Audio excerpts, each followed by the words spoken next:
Hey, Shay. Okay. Not sure where our guest is, but maybe she's just running a little late. Yeah, absolutely.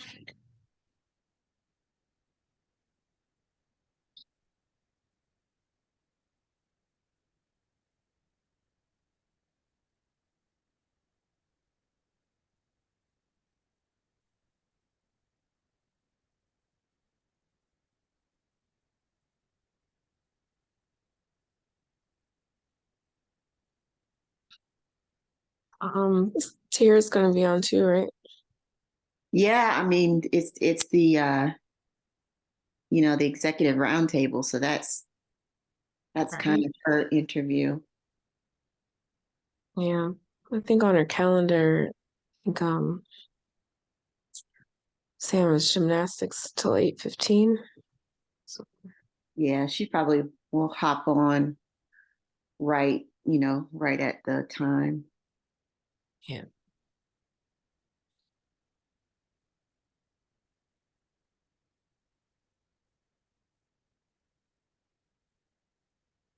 I guess in the meantime, if you wanna give me like co-host, I can help with like letting people in or whatever.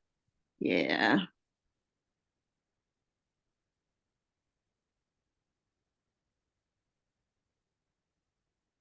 Okay, you should have it now. Let's see.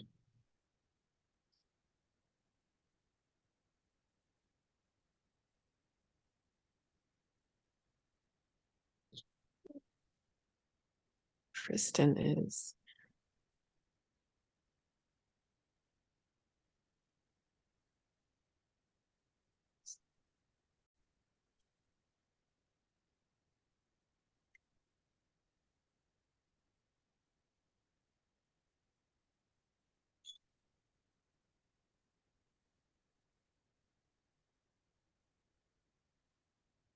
Just giving people a few minutes to get in. We'll give it one more minute and then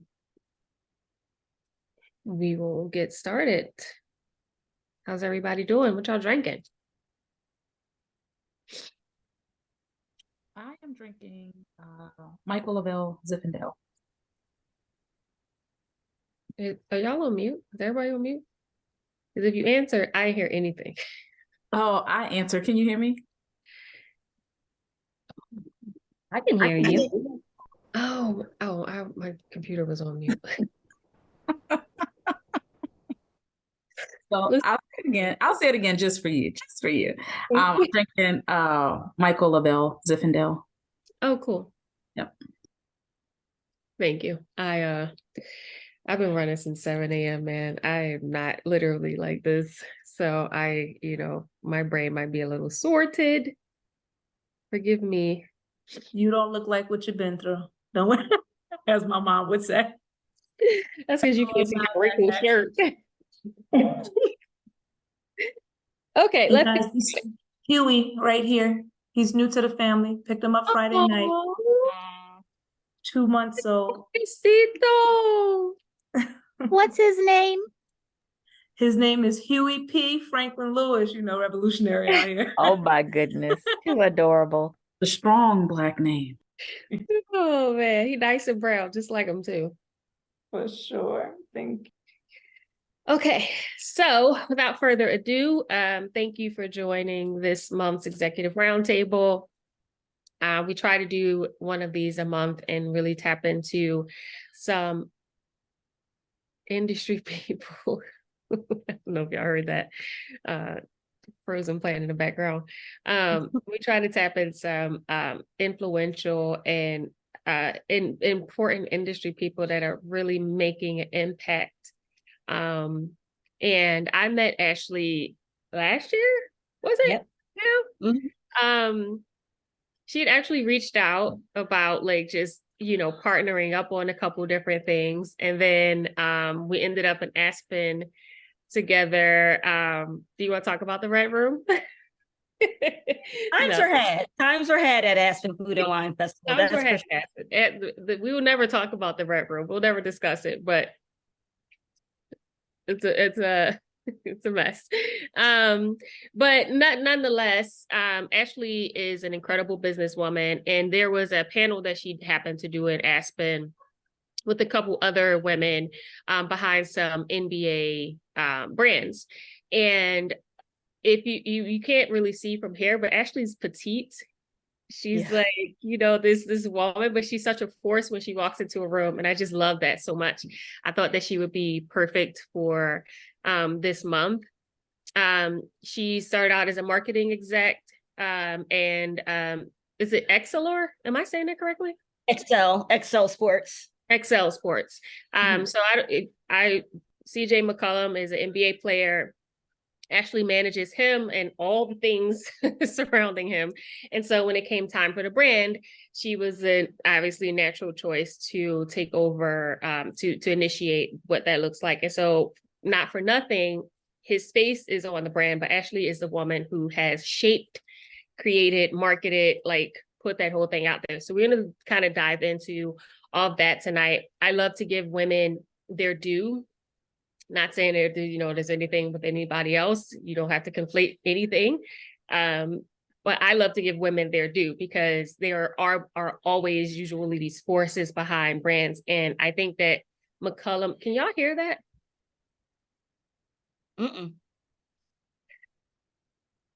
There's a concert in the bathroom. I can hear it. It's very distracting. And so McCollum 91, from my view, came out very strong, particularly from a standpoint of having crossed over into, different a different industry, but also with the idea of NBA players, moving into that space. So I guess we can kind of start there. Like, who decided that they were going to move into the wine industry? Because that could have been either your decision. And, you have this partnership with, I'll let you talk about the partnership. And then, and like, how has that been? Like, you can talk about the pitfalls of what that looks like. And also, how were you measuring your success to this point?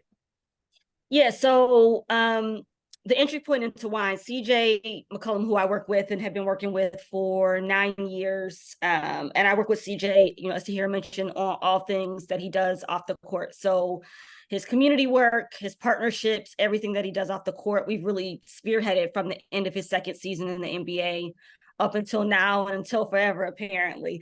And so he played in Portland for most of his career.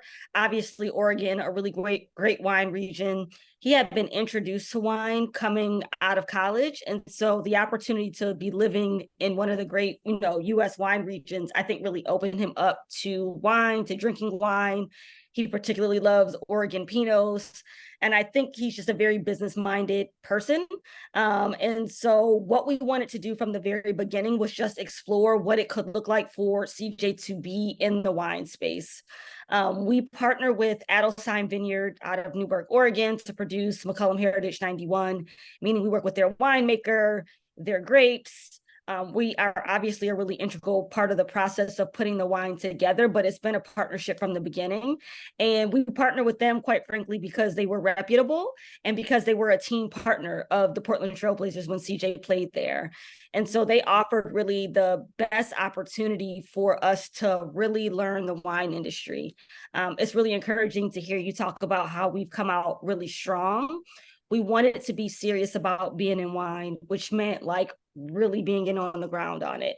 So we are doing every single part from working harvest to tasting to I have really slacked. And at some point I'm probably grab one of our bottles. But like when you see our bottles, like we designed all of it, the logo, the label, the paper that is, on the bottle, like every single element of McCollum Heritage 91 has really been CJ and I building that part from the beginning. So it was certainly his idea for us to get into wine. I think it's evolved quite a bit in the last 4 or 5 years since we decided to jump into the business. We run McCollum Heritage 91 in partnership with Adelsheim. 2 years ago, CJ purchased 318 acres in the Yamhill Carlton AVA. So for the last 2 years, we've been planting that property as well. We have like 25 acres planted, and we actually spent a lot of time yesterday talking about this first harvest that we're going to have in September of 24. So we have been moving fairly quickly. Yeah. But being real serious and intentional about, what do we want for this to look like for CJ and for the brand, into the future. That's wow. That's impressive. I'm not going, like, that's really impressive. Like, that's a big move to, I hope we can hire that assistant that we talked about, but, we're working on things for sure. But did you feel like it was important for you to align yourself with a well-known brand already? Because some people come out and they're like, I want to do this on my own, like some people come out and they just pick a very well-known winemaker like Wade Cellars, was a reputable winemaker. But you guys like literally did a partnership in which it's very clear like that you guys are in alignment. So did you feel like you needed to do that because he's a celebrity, or would you have done it otherwise? I think that like one of the sort of hallmarks of how CJ and I work is that we're both really ever curious people. And so we want to understand like the inner workings of things. And for us, when we came on with Adelsheim, they were celebrating their 50th anniversary. Like they had been doing this. And so we knew that there was a lot that we could learn from the learnings that they had had over their first 50 years. I think that's part of it. But that celebrity piece that you talk about, like, what we have learned, what we've heard, but also what we have learned in the last several years is that this business is not like anything else that we do. So on the basketball side, we can pop up and do pretty much whatever we want to do because he's CJ McCollum, and that will work for us. That works for us to a point on the wine side, but honestly, it could work against us. Like people want to know if he's serious about being in the wine space, or if he's just throwing his name on a label.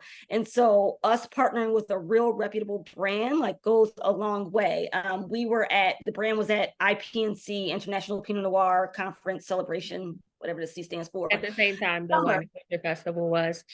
Yeah, this summer, and that's my fault, but next year I got him. But when people are talking to us, these are wine people. CJ wasn't there. It's just me there. It's me with his name on the bottle. And they're like, well, tell us about your brand. And it's very much like, we're not really believing sort of what it is that you're putting out. Who is your winemaker? Oh, my winemaker is Gina from Adelsheim. Oh. Now they have a value set for you. Absolutely. It lends credibility to what we're doing. So it really was an opportunity for us to learn.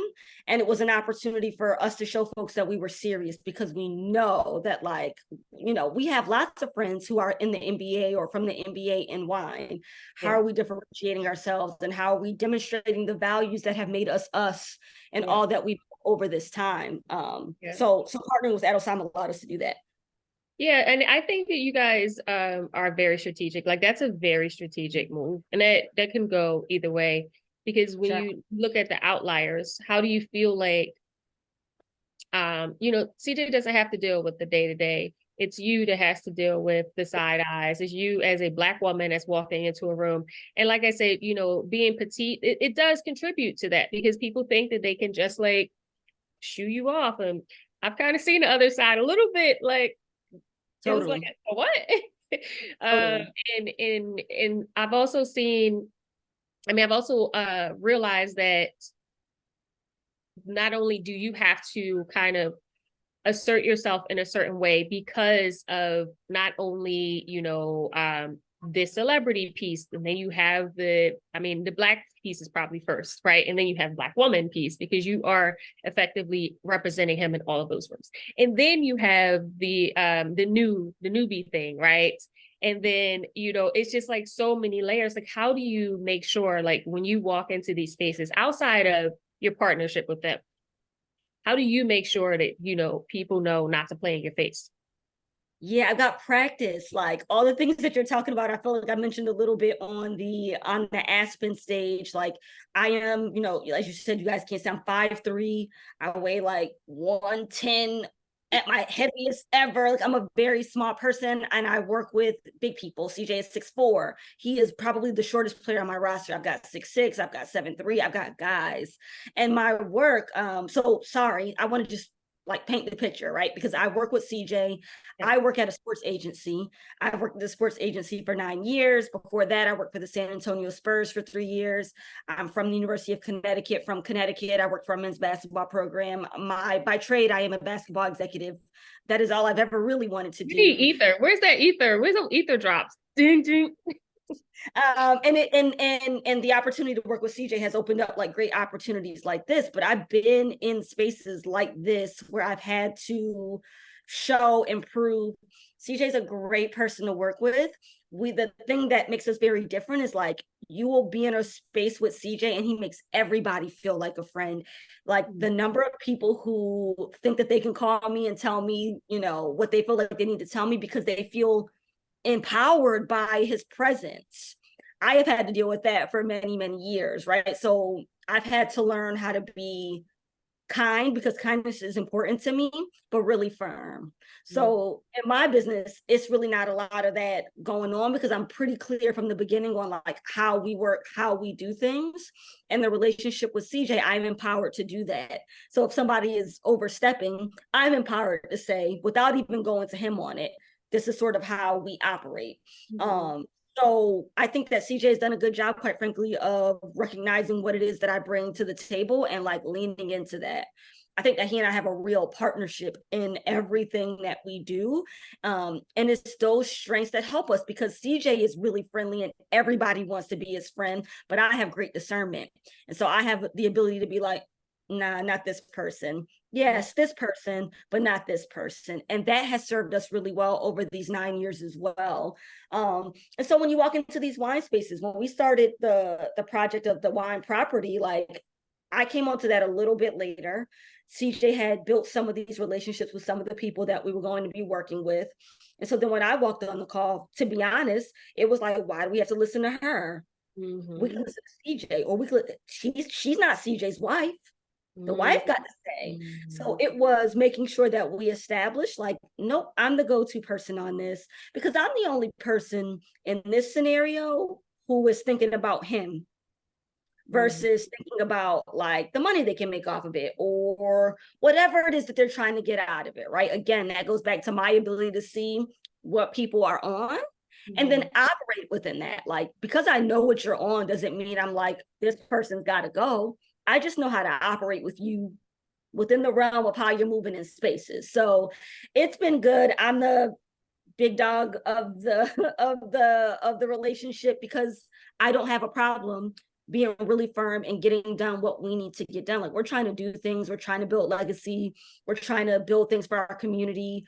We're trying to create space. Like that's on me to make sure I do it. And because I've had all this practice for all this year, all this many years in gyms and doing all the things that I do in really like male driven spaces, I think it's opened up that opportunity. And quite frankly, in white spaces, it's opened up that opportunity for me to know exactly how to speak to folks and get done what we need to get done.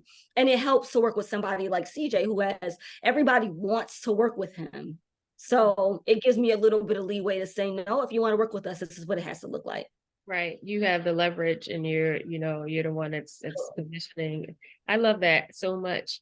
If you are comfortable, would you mind giving an example of some of the difficulties that have come along in the past couple of years that you really had to overcome? Because from the outside looking in, it looks. I know. Right, because first of all, you have a great videographer. Yes, we do. Instagram page is popping. Everybody go follow their Instagram. What is it? I'm gonna put it in the chat and go to our website too. This is very hard. It's the hardest thing we've ever tried to do. Like everything else we do feels like it's in our wheelhouse. If we want to build community centers, we do that. If we want to feed communities, we do that. We know how to do traditional MBA partnerships. Like this is nuts. Like we just decided we wanted to do this and then got into it. So one of the examples T and I were talking about earlier today and yesterday as well is when we first, like the brand was supposed to be called Heritage 91. So we're like, Heritage 91, designer about to make this label, we're going. And then I went to my trademark attorney and she was like, nah, that's not going to work. Like we have to add the McCollum to it. And like going through that process was a beast. It was really difficult. Early on, we were selling out wine really fast. Like first 45 minutes, we were selling out all of our wine inventory, which was crazy. So then now what we're learning how to do is to make sure that folks know, like, you can get our wine now, like, because I think folks became discouraged early on. So we had to put that piece. I spent the last 11 months, and I got an email this morning I need to respond to today that said, like, finally, we have our distributor locked in New Orleans, Louisiana. It has been an 11-month process because the liquor laws look different there, because I would ship, wine to CJ and that would mess up our timelines and we didn't understand how that worked. Like, and I think the other piece too is like, we have really great and willing partners, but sometimes when you work with people, and I'm like this on the basketball side, when you work with people who are in the thick of it every day, they know what they know. And they don't always remember to tell you all the things. So I'll come back and be like, oh, wait a minute. Why didn't you tell me I couldn't ship wine to New Orleans? Then that would back me up however many months, right? So just working through that, and then like learning how to grow a business, because this was real mom and pop when we started it. Like, shout out to cute labels, shout out to great pictures. It was Ashley and CJ, and now it's like we got to hire more people. We need to figure out what our direct to consumer strategy is going to be, and putting a new person in place to help us figure that out, because we got bottles to move, and like the old ways of moving bottles aren't going to work with what we're doing now. So it's constant lessons, it's constant figuring it out. It's really exciting. I think, for CJ, we've been just building dreams for him over the years, and that feels really exciting for me. It's the opportunity to really build something from scratch. That's been, an exciting proposition, but every single day this is work. Like every single day that we are working through challenges. So figuring it out. What are some tips though that you feel like you've learned along the way that you could share about, starting from scratch? Yeah, I think one of the things that allows me to have picked up something like this, and again, right, like I run CJ's wine label, I run all of CJ's other business. I've got 7 other players, current or former NBA players, 8, because I also have a coach now as well on my roster. I have a full-time job beyond what I do from McCollum Heritage 91. I could not do this if I weren't the kind of person who could solve problems. That's the skill. The skill is I don't have to know how to do it. I know how to go find somebody who knows how to do whatever it is that I need to do. So if I'm trying to make sure that I'm getting in front of Black people, because that's really important to me, and if I don't reach out, then I'll end up only in places like Aspen Food and Wine Festival and IPNC, and never in places where community exists and community matters to us. If I don't know how to, you know what I'm saying? Like, I don't know then to reach out, right, to Tahira and say, help me to figure out how to do this, or various other organizations that we're working with. So that problem solving skill is the skill. It's like everything. And like not being afraid to like pivot, not being afraid to mess up, to fail. Like we did a launch party around our rosé this year, went great. Super exciting. Lots of people came out, felt great about it. We tried to do another launch around our Pinot in September, like very little signups. And I was stressed for a minute because we bought out a restaurant to do it. And then it was like, I don't have time for this. Pick up the phone, call people. We wanted to do this way. We need to pivot off of this. We will come back to you. Get on the phone with the people that did sign up. This is how I'm going to make good. I'm going to send you signed bottles. We're going to send you some merch. Thank you so much for riding with us through it. I don't have time to be embarrassed. I'm trying to get these bottles out the door. Like there's no room for that. Where Ashley, before I got in this, and Ashley several years ago would have been like, oh, this is the worst thing that could have happened. And having to call CJ and say, I need to pivot off would have been a very different conversation. And now it's just like, hey, this not working and we need to pivot. And this is what's going to be best for our business. And I'm grateful to have a partner in CJ who like also is not shaken by those things, who understands that we're doing something hard but worthy. And so, like we've had a lot of really great conversation. Like it is refreshing for me to be like, I got to cancel this thing. And he'll be like, okay, that's what we got to do. Okay. Right. So it is like, you just can't be embarrassed. Like this is work in a very different way than anything else I've ever done. And nobody knows those things, right? Because if you get a call, you say, hey, do you want to come to this thing? I'm going to send you a signed bottle and blah, blah. It does not sound to them like you're begging. It sounds like you feel like you're making some exclusive pitch to them, and you're adding a value to them, and they feel like, oh, I want to be a part of this. So and that brings into what we want to do. Like, I think what we want to do with our customer base is like build community, because again, that's what CJ does better than anybody I've ever met in my life. He makes everybody feel like they're a part of his community. And so we want to extend that to the brand as well, that has served us well in everything else that we do. And I think that there's room for us to tap into that. And so creating those kinds of like moments and touch points is just aligned with that sort of mission. So then what's the next step? You have, this amazing alignment and this partnership. You just bought these acres. Yep. You just launched a Pinot not too long ago. You need to send me a bottle. And what's the next step? Like what's your next 2-year goals? It's scaling. Like, I think, again, like our case count is way up this year, and it's going to go up again next year. And so that building community with our customer base, because we got like a bomb, like email marketing list, like it's pretty good for how long we've been in business, and they are opening our emails. How are we converting that to opportunities for us to sell wine? Really important. Getting our wholesale right beyond just New Orleans. Like we've had some conversations in earnest, I feel like, over the course of this year, but I was talking to the CEO from, our partner at Adelstein, like, I would like to move this forward a little bit more quickly. How can we do that? How are we showing up in our community and like really living out those values that we've said we want to live out? Because I think it's really easy to say, like, we're Black, we are a Black wine brand. Like, what does that mean? And in this work and in my other work, like, I recognize that there has to be an intentionality behind that kind of thing. Like, this does not happen. You have to make it happen. So how are we building community, both in terms of people buying our wine, but also people who are working with our wine?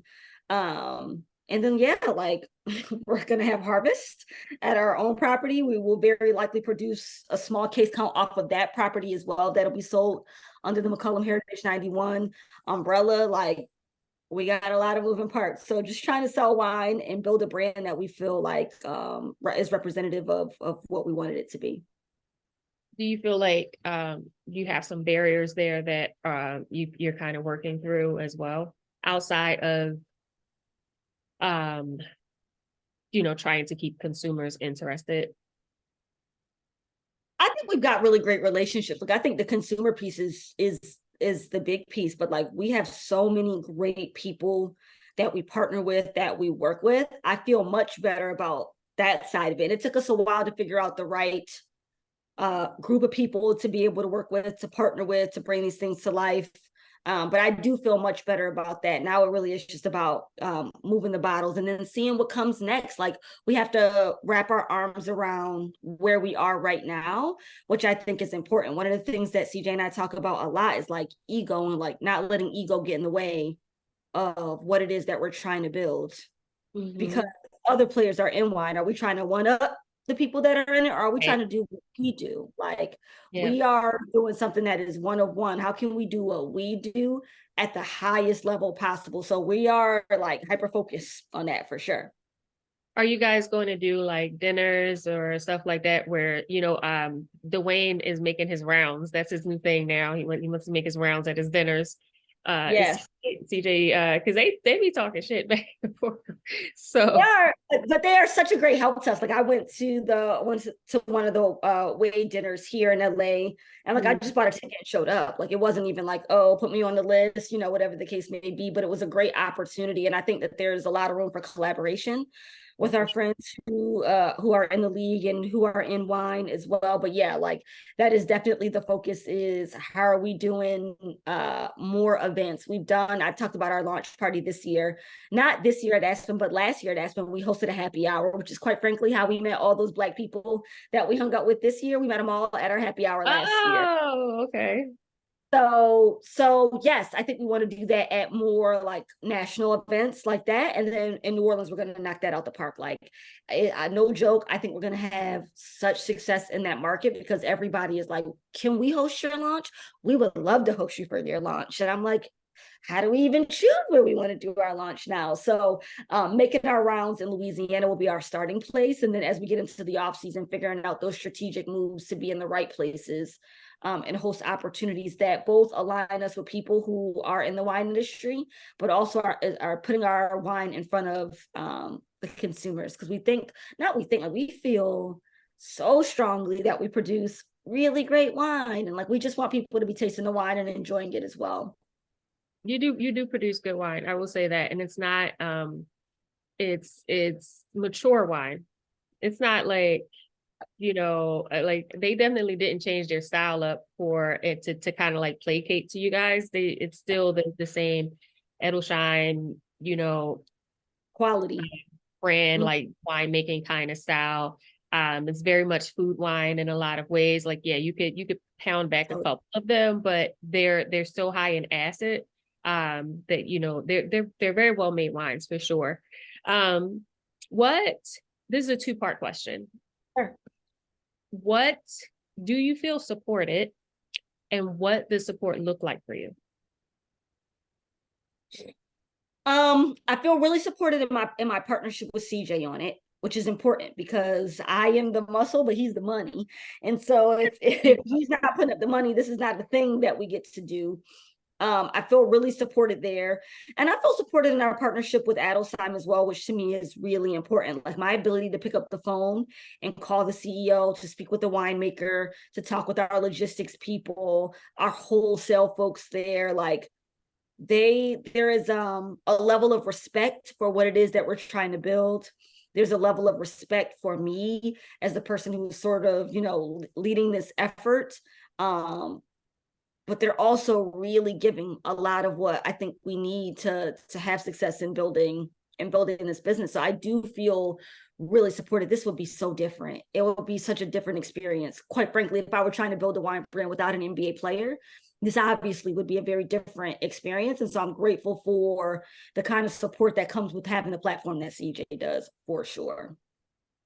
Yeah, and that's a testament to times changing, because back in the day, a few years ago, if a celebrity tried to drop a wine brand, it was straight up just like hard nose, like no, like just straight up, because it was almost like this idea that you were just doing it. It wasn't anything behind it, or any like real effort of being in that particular community. Wine community is a very finicky place. Totally. And we're so mindful of that. Like, that's why it's not like if you see us, in pictures at harvest, like we were really out in those streets. Like we really were outside very early in the morning to late at night working on that process. Like, and it's not so that we can get pictures to post. It's so that we can demonstrate how serious we are about being in wine. Like we spend time obviously tasting for making sure that what's in the bottle is aligned with CJ's palate, but we're just spending time on wine education. We're spending time asking the questions that we don't know the answers to. Like, again, that is, I think, the kind of thing that makes or allows people to relate to CJ. It allows people to relate to me in this business, but like we are trying to learn how to do this, right? And so a lot of time is going into our work on the wine side. I mean, even to the point that like CJ's deal flow off the court used to be top tier for somebody who has never been an NBA All-Star. We have very little deals. We do not have time for that. We're trying to build this other thing. We're trying to build legacy. We're trying to build something that will last. Yeah. So we've traded off doing a lot off the court for really focusing that time, because CJ is also, for this group, CJ is also, he's a full-time NBA player, year 11. He is president of his Players Association. He's married almost 3 years. He's got one baby. He's got another baby due in like 3 weeks. He has jobs. He has many, many jobs, right? Our desire to focus on wine has meant that we have turned money down so that we can do this. So it's a real big commitment. Yeah, that's amazing. I think like that says so much about your brand, like the willingness to sacrifice these short-term things and building that legacy, in the long term is so important. And I think your mind, you have a brilliant marketing mind. Could you give like a couple tips on marketing and branding? Some you obviously knew from your full-time job, but then, things that you've learned along the way. I think the thing that is most important to me, and you're right, I do it on the wine side, I do it with CJ, and I do it with every player on my roster, is like leaning into that authenticity piece. So I'm not even really trying to rush opportunities. I'm trying to understand what it is we're working with so that I can create something that is right for the individual player or the business owner or whatever, that might look like. I don't want to do anything that feels fake. It's difficult to keep that going when it's not real, when it's not based in something real, and we don't have time for that. So for us, it's really just tapping into the stuff that matters to us. Like, whatever the results might be, we're Black people. Mm-hmm. We want to build a brand that Black people can relate to. We want to speak in such a way that it feels accessible to you, because CJ makes a lot of money. Mm-hmm. And we be out here in Europe and doing all the things and being all the places, but making sure that it still feels like us, that it still feels like community, that it relates to the us that existed before we were in these spaces and getting money. That's really important to us. That authenticity piece has been the number one thing that I think has helped to differentiate us for what we're trying to do in the market. Is we're doing what we do. And I talked about that over the course of this call. I am just tapping into all the things that we have always done with CJ. And how do we bring that to life in this wine brand? That's really the goal. And again, I do that on the side with my basketball athletes as well. I have a player who's in his 6th year. We're about to launch a really amazing community program, and it took us 6 years to figure out the direction that we wanted to go in, but it's the right fit for him. And when I brought it to him, he was like, yes. And when I brought it to his agents, they were like, yes. So it's really just about knowing our people, knowing who we want to go out to, and then building something that's really aligned with who we are, so we don't have to fake it. Yeah. Me, I'm quick. Is it authentic? We're not doing it. But we out. But I want to talk about Ashley. We talked about CJ a lot, but Ashley, Ashley the woman, Ashley the businesswoman, Ashley, how does Ashley take care of herself? How does Ashley being able to juggle and manage all of these things? And, what are Ashley's goals and aspirations, not only with this brand, outside of CJ sure. and obviously being successful, but, what does this all look like for you? Oh gosh, I mean, this is a beast. How do I balance it all? I don't know. I have no idea how I do all of these things. And I've been doing it for quite a long time. I feel like in the last several years, because colleagues have encouraged it, friends have encouraged it. I used to spend a lot of time in basketball, a lot of time in gyms, games every night, and I love those things. I grew up in gyms. It's what I've always wanted to do. I do spend quite a bit of time doing things that I like to do. So you follow me on social media. I post books. I read a ton. I'm posting what I read. I would love to be a book influencer. I'm a book influencer amongst my 25 friends on Instagram. It's great. I do things like that. I travel a lot. Even outside of work, I travel quite a bit, and I'll build it in. What did I do this year? I've been to Europe twice this year. I went to Cabo, and then I went to Charleston. I have personal interests, and this is why everybody who knows me, if you're white, Black, whatever, you follow me on social media, I'm Black. That is central to my identity. I care about Black people in a deep deep way. I care about our history in a deep way. So a lot of what I do is I spend time reading books like that. I spend time going to museums across the country, across the globe, where I get to learn about Black people. And quite frankly, a lot of it is centered on slavery and what it was like to be an enslaved person. Those are just things that are very interesting to me. So I spend a lot of time doing other things that are very interesting to me outside of the work that I do with athletes. But I like to work. I had a mother who was like this also, who was just a worker. I had a stay-at-home dad and a mom that was out here hustling. So I think a little bit of that is in my DNA. I'm just interested in being the absolute best that I can be. That was why the wine opportunity was such a great opportunity. Like, I like wine now, and I can talk about wine so much better now. But when we started this, I was not even really drinking wine at all.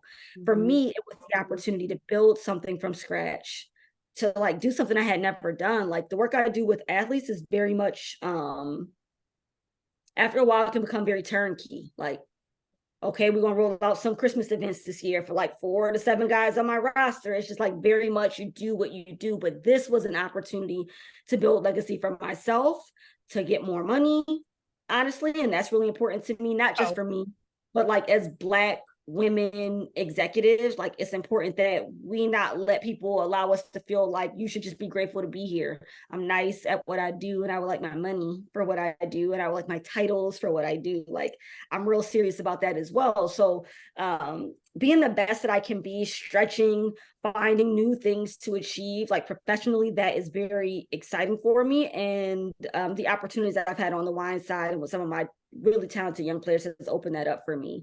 So yeah, I mean, that's me for the most part. Is work and it's books.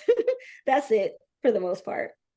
I mean, listen, it's a balance. You never feel on the brink of burnout. Yeah, and I mean that could have happened for sure. Like, these hours are serious. Like, what does it look like? I feel like I've traveled less than the last month, but like, I'll wake up tomorrow, I'll go to New Orleans. Wednesday we'll do an event. I'll come home. Monday I'll go to New York. I'll spend time in New York. Tuesday, Wednesday next week. Thursday, Friday I'll be in Chicago. I'll come back. I'll go back to New Orleans and spend 4 days with CJ in New Orleans again. I'll come back. I'll do it again. Like, I see CJ more than I see anybody else, which is difficult given that I live in LA and he lives in New Orleans.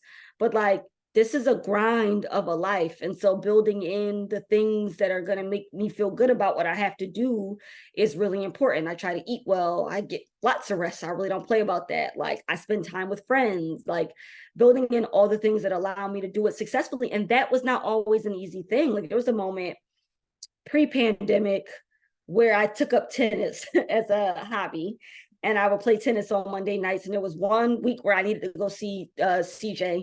And I could have seen him on a Monday or a Wednesday. He was adamant, you need to come on Monday. And I was like, I could come on Monday. Do you want me to come and be yelling? Or can I get this opportunity to do something I need to do for me so I can come back for you, right? So like, it's also learning how to set boundaries for yourself and how to advocate for yourself with these people who, like, that can be very difficult to do when you are new or young or just establishing relationships, to have to push on people who have all this perceived power over what life looks like. So like, the ability to say, nah, I gotta go. I love you, but I need to get this rest, or whatever the case may be, has been critical. No, that's really great advice. Like, the boundaries, oh my God. Jesus. It took a long time. I didn't have that because I'm a first generation college student. I'm first to get into all of these opportunities. I come from, you talk about inner city, like real hood neighborhoods, went to great schools, grateful for parents to help, to put me through that. But like, this had to be figured out. Yeah. There was no leeway. I had better figure out how I was going to provide a life for myself, because it was all on me. When you had that kind of pressure, it's difficult to have to push back on stuff sometimes. Like, you trying to go along and make sure that you are building a career for yourself so that you can eat. So I learned some of those skills later than some of my peers on how to set those boundaries, but I learned how to do it. And I do it with like love and grace. Like, I'm kind, but like, I'm really not playing around either. So that's been an aspect for me. Where'd you grow up? I meant to ask you that earlier. Yeah, I'm from Hartford, Connecticut. Oh yeah. Yeah, you said you worked in Connecticut. Yep, Connecticut got mean streets. Connecticut. Yeah, I'm from Hartford too, so I get you. I'm from the north end, Albany Avenue. I'm from Albany. I'm from Albany Avenue. There we go. Brook Street. Brook Street. So like, I'm like real, like, and that's so funny that you say that. Like, people sleep on us; they don't know. Yeah, of course. My whole community, my whole upbringing. I went to private school my entire life. My first private school was only Black and Latino people. Only.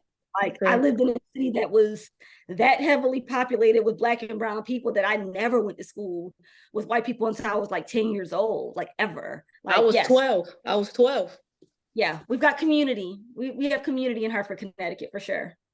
No, I believe you got community. I would say like I know it was like hood, like Hood, y'all.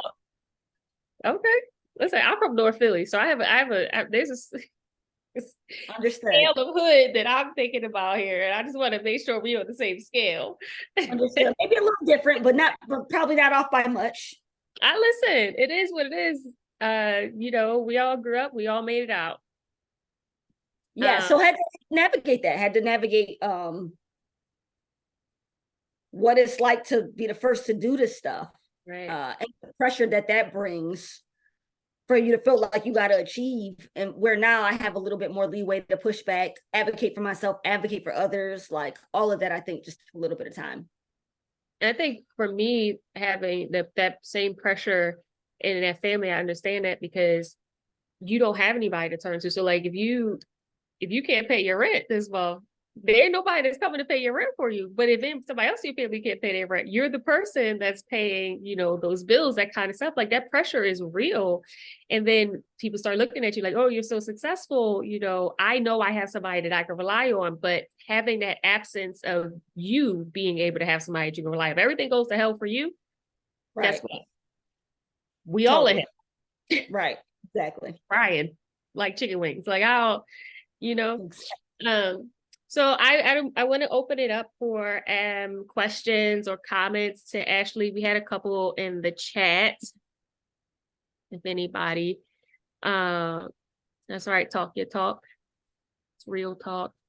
I remember testing consumer satisfaction and renting a table at Juneteenth event with the goal. You was at Juneteenth this year or last year? It was a Conyers one 2 years ago. Oh, okay. Yeah. Yeah, I sold $800 worth of wine, 200 was labeled. Yeah, I mean it bees like that. But when she mentioned how fast she sold out, and just me being a one-woman show and how nervous I was that I had pretty much exhausted all of my inventory. And I'm really like, to your point, just really trying to be respected in the wine space. So I actually took a backtrack and said, hey, because my labels come to life using augmentation and they celebrate revolutionary Black people. So that my prototype for Harriet Tubman and like Tyler Perry was in the works before I even knew how to make wine, because I thought I would be able to just partner with a current vineyard. And I was adamant about it being a Black owned vineyard. And then I learned like, you got to sign your thing off to like as a DBA, and it has to be linked to a bonded winery number. So like I went through, the TTB and things of that sort. But once again, I'm just learning. And then I have to backtrack and say, I need what's in these bottles to have integrity. And I want to be respected in this space. So then I'm like, okay, now I have to find the wine community. And to your point, we don't so disenfranchised in that space. It's like now finding a mentor who means me well and to be able to guide me through the industry.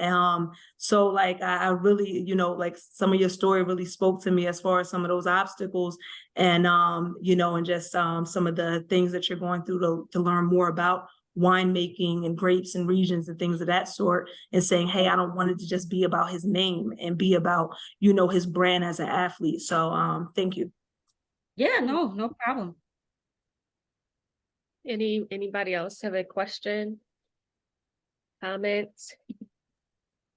I have a comment. I just want to say, Ashley, thank you for keeping it real and like, Sure. just being really honest. And so, because I think especially, I think a lot of us on this call, not to speak for, for people, but I think we can relate to that kind of like struggle and being seen and just like knowing that like people don't really talk to that. So I do appreciate you talking about your hustle and just like someone said, talking your talk and just like being real. It's been very inspirational. Thank you very much.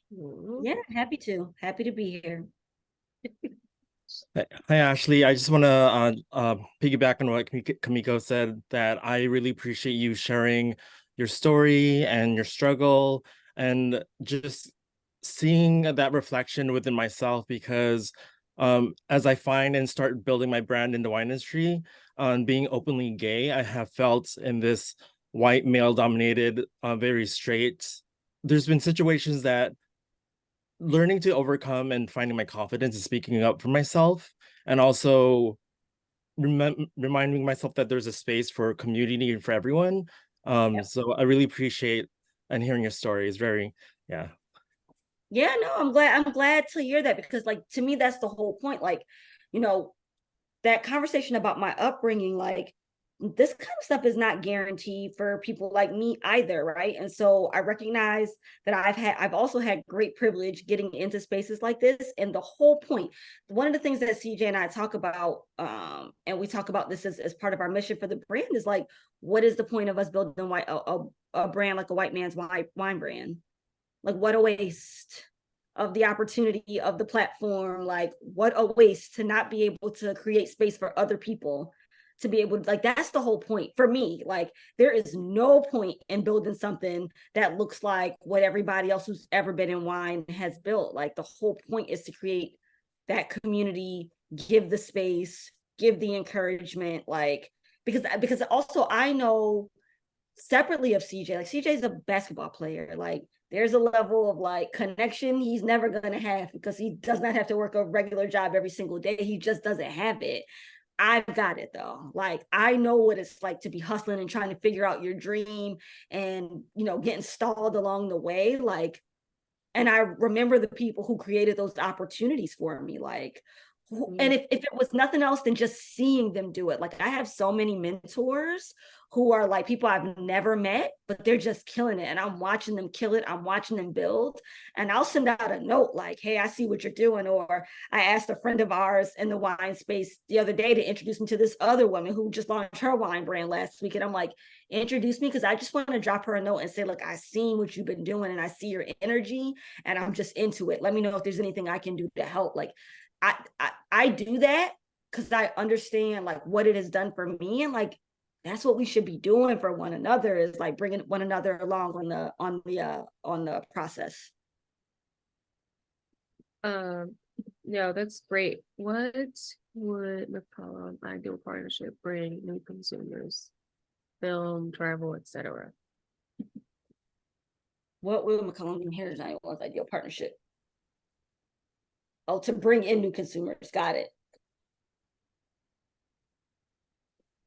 Yeah, I mean, I think it probably would be centered around travel and food, because I feel like those are two of the things like where we have so much access and that have been such a big part of my life separately of CJ's, but also CJ's life. Like, we spend quite a bit of time on travel and being really thoughtful about that, both from a business perspective and then also just our personal interests as well. So connecting to that. But then again, making sure that it's not that we want everybody to buy this wine. Let me be very clear, right? But making sure that that our community, because we do it. Like, all my friends are not NBA players. My friends are just like young Black people who travel, who love art, like who do these things. And so I think that probably stuff centered around travel and food is probably most where it would make sense for us. Do you or are you taking like interns or any of those kinds of mentors? I know like you're wildly busy. I can imagine, but you know, what could that look like for you even in the future? Yeah, I think we wanted to be really cautious about it early on because we didn't want to create opportunities where there wasn't work to do it. But like, as we get towards this harvest, figuring out what that will look like, I think it's also not just working with us, but like encouraging our partners to also take on these opportunities. So like, if it's somebody who's an intern at Adelstein, but working on McCollum Heritage 91 specifically. So I think we will get to the place of interns. We had a conversation last week about a full-time hire that we're going to make, which is our first full-time hire that we've ever made. It has been Ashley and CJ and some consultants and folks helping us to get along. But we will be hiring more as the business grows, and as the need grows, we will definitely be hiring. So I saw that question in the chat as well. There will be career opportunities. I'll make sure that I share them with this community. I was trying to figure out how I would say that, because we're not going to ever post on a job board. Like, we don't need that drama. It's all going to be, for starters, word of mouth, building with people in our communities to find people who are the right fit. So we'll definitely share it out with this community for sure as we have job opportunities. That's why it's important to read them emails and them newsletters, because that's where you're going to find that information. Let's see. I think we have time for one more question, or comment if someone has one. I have a question. Ashley, you mentioned early on about you're the one that uses the discernment in the business. Can you talk about what that practically looks like, or give an example, if you can, of like when and how you use discernment, and also like when you turn it on and off? Oh, I don't turn it off. It's it's really hard because it's never off. It's funny that you said that because I think about it's a great gift to have. It's difficult though because you're always in like figuring things out mode. Like, I mean, practically, like CJ is an NBA basketball player. It's really difficult to understand that some people just want to be around for the sake of being around. And that's not just personal, that's in business. I've been sitting in rooms where he has stepped away and I've heard people say, well, it could be $30 million. We could do $30 million on this. And I'm like, 30 million of who dollars? Like, this is not your money. Like, this is insane, right? And so it's and also like people, back to that question of like how people see me, how people value me, like, boy, that was really silly of you to say that in front of me, but you didn't even think I was a person worthy of keeping that comment to yourself. So then it's going back to CJ and saying, we got to talk about this. Who is this person? How did this happen? Where did this come from? Because for him, it's just not the same. Like if he wants to build something and people are enthusiastic about building it with him, like that sounds good to him. I'm the person that comes in and says, this is not the right fit for the person, or this is not the right time for us to do this, or let us pause and let us be thoughtful. And we've had to do that. Like, we fought wars with people, you understand? Like I will have that conversation with him about anybody that I think is not seeing our vision in the way that we need it to be. Anybody.